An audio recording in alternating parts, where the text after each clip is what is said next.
تمرین آگاهانه یک جور یادگیری آگاهانه و نظاممنده که از طریق انجام تمرین پی در پی صورت میگیره.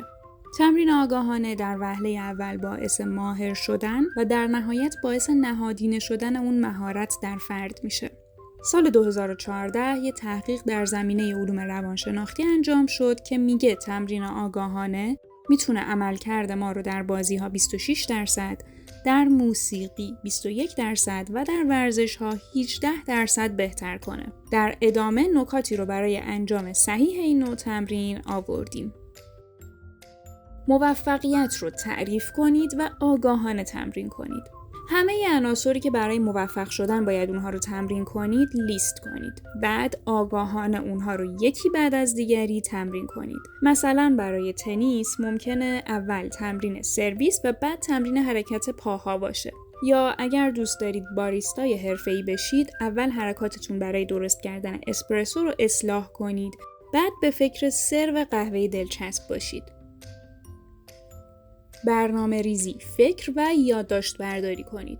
برای روال تمرینتون برنامه بریزید. مثلا توی یه دفترچه یادداشت این کارو بکنید. بعد از هر بار تمرین فکر کنید و اون چیزی که یاد گرفتید بنویسید. چه چیزی اثرگذار بوده؟ چه چیزی اثرگذار نبوده؟ توی این مرحله باید دقیق بدونید که چطور یک بار تمرین مهارت‌هاتون رو بهتر می‌کنه. و در ادامه باید راه‌های مختلفی رو امتحان کنید که مسیرهای جدید و بهتری رو برای دستیابی به اهدافتون پیدا کنید. آروم پیش برید. برای ایجاد پایه‌های خوب حافظه عضلانی، درست و آرام آرام تمرین کنید. اگر زیادی سریع حرکت کنیم، خطر یادگیری و درونی‌سازی مهارت‌های اشتباه وجود داره که عواقب ناگواری در پی داره. مغز ما برای خبره شدن به زمان نیاز داره. پس به آرومی شروع کنید و بعد کم کم سرعت تمرینتون رو بیشتر کنید تا وقتی که بتونید نهایت تلاشتون رو بکنید. طول تمرین ها رو محدود کنید که تمرکز کردن راحت تر بشه. تمرین آگاهانه از نظر ذهنی دشواره.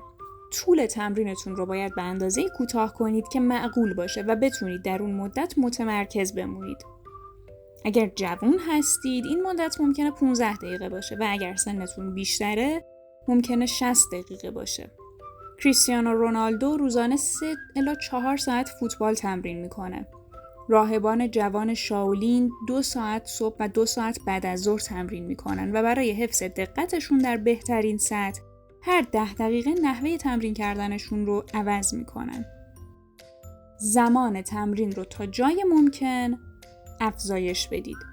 مربی افسانه بسکتبال جان وودن به همه بازیکنانش اجازه میداد جوراب و کفش پوشیدن رو تمرین کنن تا یاد بگیرن خیلی سریع این کار رو انجام بدن. به همین ترتیب او زمان تمرین توپ پرت کردن و بحث درباره استراتژی بازی با تیمش رو تا حد ممکن افزایش داد. حواستون به پیشرفت‌های جزئی باشه. اگه برای دوی 800 متر تمرین میکنید، میلی ثانیه ها رو بشمارید، نه دقیقه ها رو. اگر دارید ورزش میکنید یا تمرین میکنید که رژیم غذاییتون رو کنترل کنید، میلی گرم و میلیمترها رو اندازه بگیرید. هرچی نقطه داده هایی که اندازه میگیرید جزئی تر باشه، سریعتر پیشرفت رو میبینید و برای ادامه دادن انگیزه بیشتری دارید. تمرین رو به حد عالی برسونید، نه عملکرد رو. عملکرد بی‌نقصی که از دور می‌بینیم، نتیجه سخت‌کوشی مداوم پشت پرده است. اگر می‌خواید مثل پاواروتی در خوندن اپرا عالی باشید یا مثل مسی در فوتبال ماهر باشید، عملکردشون رو تماشا نکنید، بلکه نگاه کنید چطوری تمرین می‌کنن. با تکرار بهتر یاد می‌گیرید. در دهه 1990 گروهی از روانشناسای آلمانی اعلام کردند که برای ویولونیست حرفه‌ای شدن به 10,000 ساعت تمرین آگاهانه نیازه. پژوهشی مشابه اینطوری نتیجه گرفت که همینقدر طول میکشه تا فرد در سیگار پیچیدن ماهر بشه. کارگران تازه کار در کارخانه تولید سیگار کوبا تقریباً برای درست کردن یه نخ سیگار 25 ثانیه وقت صرف میکنن. بعد از 100,000 بار تکرار این زمان به 15 ثانیه میرسه و بعد از 1,000,000 بار تکرار این کار فقط 8 ثانیه زمان میبره. برای دستیابی به عملکرد بهتر لازم 7 سال وقت صرف بشه و حرکت یکسان دست 10 میلیون بار تکرار بشه. با تکراری که بهتر یاد میگیرید، نه فقط با تمرین. به خاطر همینه که تیم‌های حرفه‌ای فوتبال روزانه روندو تمرین میکنن. نوازنده‌های پیانو هم با نواختن گام‌ها و آرپژها خودشونو گرم میکنن. روتین همه چیزه. راهب‌های جوان شاولین برای ماهر شدن ساعت 5:30 صبح از خواب بیدار میشن.